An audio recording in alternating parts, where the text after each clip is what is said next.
रव्याचा कुरकुरीत डोसा बनवण्यासाठी साहित्य बघू आपण काय काय पाहिजे। इथं मी बारीक रवा घेतला आहे 1 वाटी, तुम्ही जाड घेतला तरी चालेल। त्यानंतर 1 वाटी दही घेतला आहे, ज्या वाटीने रवा घेतला त्याच वाटीने मी इथे 1 वाटी दही घेतला आहे। एक छोटी वाटी बेसन पीठ घेतला आहे, पोहे खाण्याचे 2 चमचे। त्यानंतर एक छोटी वाटी 2 चमचे मी इथे तांदळाचं पीठ घेतलं आहे, मीठ घेतलं आहे चवीनुसार आणि चिमूटभर इथं सोडा घेतला आहे, बेकिंग सोडा। सर्वप्रथम आपण एका मिक्सरच्या भांड्यामध्ये रवा आहे तो टाकून घेऊ। त्यातच 2 चमचे बेसन पीठ घेतला आहे मी पोहे खाण्याचे, ते टाकू। बेसन पीठाने कलर खूप छान येतो आपल्या डोश्याला आणि कलर टेस्ट पण खूप छान लागते। त्यानंतर थोडं कुरकुरीत होण्यासाठी 2 चमचे तांदळाचं पीठ घेतलं आहे मी, तांदळाचं पीठ नाही घेतलं तरी चालेल। आणि हे आपल्याला बारीक करून घ्यायचं आहे, मिक्सरमध्ये एकदम फिरवून घ्यायचं आहे फक्त। हे बघा इथं मी हे असं बारीक करून घेतलं आहे सगळं एकत्र। आता एका बाउलमध्ये घेते।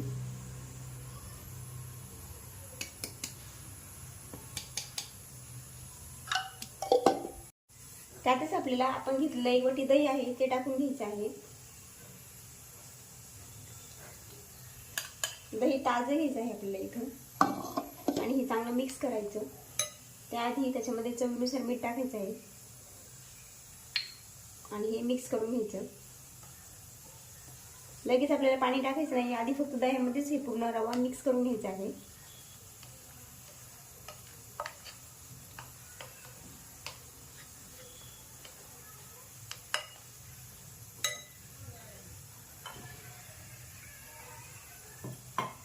पाणी टाकते मी त्याच्यामध्ये 1 वाटी आणि मिक्स करून घेते।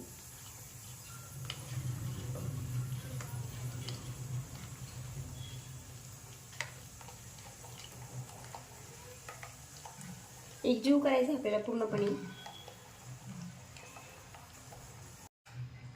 इथं मी हे मिश्रण आपलं तयार करून घेतलं आहे। हे बघा या थिकनेसचं आपल्याला बनवायचं आहे। आता हे 10 मिनिटासाठी आपल्याला रेस्ट करण्यासाठी ठेवायचं आहे। एक झाकण ठेवून 10 मिनिटासाठी आपल्याला हे बाजूला ठेवून द्यायचं आहे। आपलं डोश्याचं बॅटर रेडी होते तोपर्यंत आपण डोश्यासोबत खाल्ली जाणारी बटाट्याची चटणी किंवा त्याला डोसा मसाला असं देखील म्हणतात ते बनवून घेऊ। त्यासाठी पॅनमध्ये मी 2 चमचे तेल गरम करून घेतलं आहे। त्यात 1 चमचा जिरे मोहरी टाकते आणि जिरे मोहरी चांगलं फुलू द्यायचं आहे आपल्याला। जिरे मोहरी चांगलं फुललं की त्यामध्ये उभा कापून घेतलेला कांदा मी टाकून घेते। तुम्ही बारीक कापला तरी चालेल, पण ढोकळीच्या चटणीमध्ये शक्यतो कांदा उभा चिरलेलाच असतो, त्यामुळे मी उभा चिरून घेतला। त्यानंतर कढीपत्ता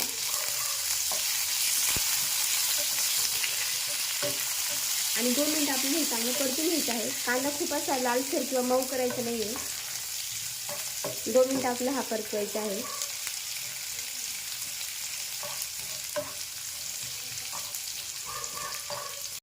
कांदा इथे थोडा परतत आला आहे, त्यामध्ये मी 1 चमचा हरभरा डाळ इथे भिजत ठेवली होती 20 ते 25 मिनिटं, ती टाकून घेते आणि ती पण याच्यामध्ये आपल्याला परतून घ्यायची आहे।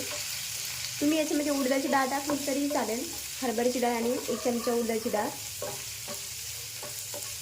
हे 2 मिनिटं आपण चांगलं परतून घ्यायचं आहे।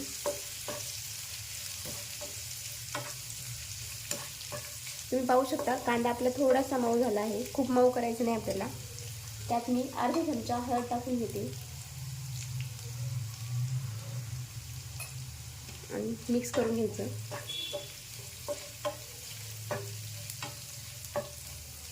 त्यात बॉईल केलेले बटाटे आहे, मी 3 मध्यम आकाराचे बटाटे घेतले होते, ते बॉईल करून घेतले आहे। ते देखील आपल्याला याच्यामध्ये मिक्स करायचे आहे।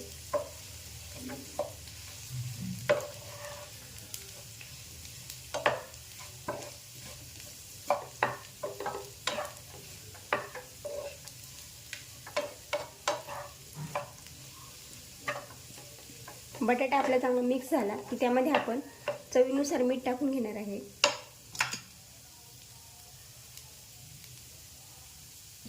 मिक्स करायचं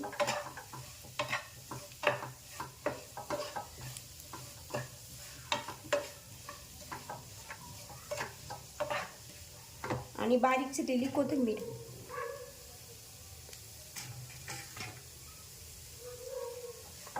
ते देखील आपल्याला हे मिक्स करून घ्यायचं आहे, कोथिंबीर पण।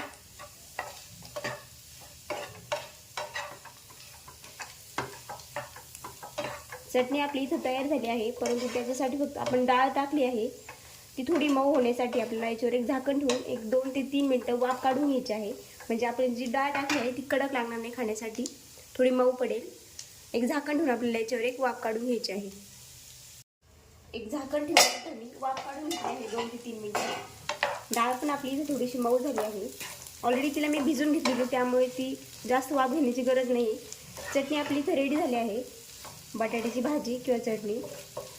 आता आपण डोसे बनवून घेऊ. आपलं बॅटर 10 मिनिटानंतर पाहू शकता मस्त भिजला आहे. रवा त्याच्यामध्ये फुलतो 10 मिनिटामध्ये. हे बघा. आता आपण त्यामध्ये घेतलेला चिमूटभर सोडा आहे तो टाकून घेऊ आणि मिक्स करून घ्यायचं.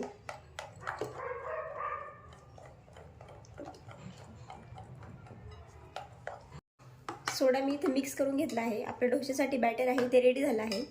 डोसे बनवायला घेऊ आता आपण. मी गॅसवर एक तवा ठेवला आहे, त्याला मी थोडंसं तेल ग्रीस करून घेते. तवा आपल्याला खूप कडकडीत असं गरम करायचं नाही आहे, मीडियम आचेवर आपल्याला हा गरम करायचा आहे. डोसाचं जे पीठ आहे आपण ते टाकून घेऊ.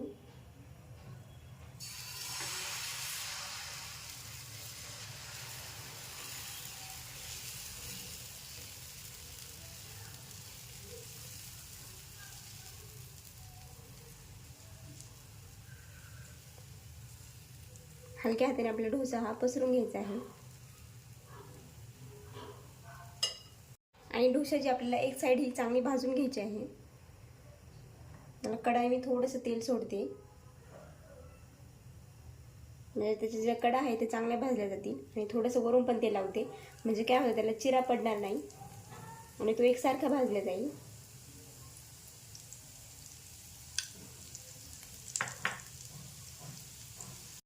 तुम्ही इथे डोसा पाहू शकता आपला मस्त एक साईड चांगली भाजून झाली आहे त्याची. आता आपण याला पलटी करून घेऊ. वाव, तुम्ही पाहू शकता आपला डोसा किती छान भाजला गेला आहे एक साईड त्याची. आता आपण त्याची दुसरी बाजू आहे ती पण चांगली भाजून घेऊ.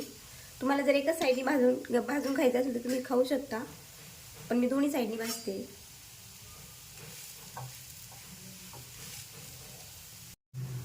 हे बघा, डोशाची आपली दुसरी बाजू आहे ती पण चांगली भाजून झाली आहे. त्याला एका प्लेटमध्ये काढून घेते मी.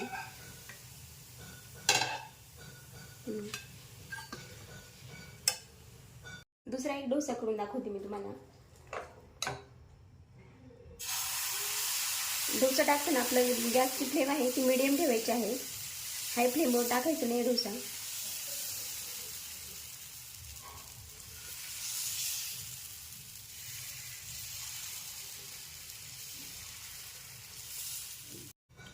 डोसा मी इथं टाकून घेतला आहे. त्यावर आता आपण कढईने तेल सोडून घेऊ थोडंसं.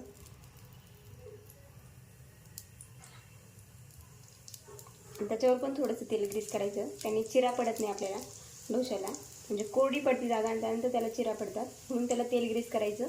तेलाच्या वेळी तुम्ही इथं बटर लावलं तरीही चालेल. हे बघा, डोशाची आपली खालची साईड आहे ती चांगली भाजली गेली आहे, ब्राऊन कलर आला आहे. हिला मी आता पलटी करते आणि दुसरी बाजू पण चांगली भाजून घेऊ. हे बघा, खूप छान भाजला जातो आपला डोसा.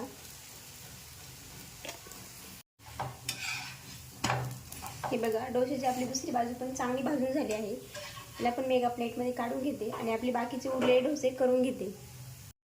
तुम्ही इथे पाहू शकता आपला रवा डोसा हा तयार झाला आहे. तुम्हाला ही माझी रेसिपी कशी वाटली? आवडली असेल तर माझ्या चॅनलला नक्की सबस्क्राईब करा आणि व्हिडिओला लाईक आणि कमेंट करायला विसरू नका. तोपर्यंत मस्त राहा आणि खुश राहा.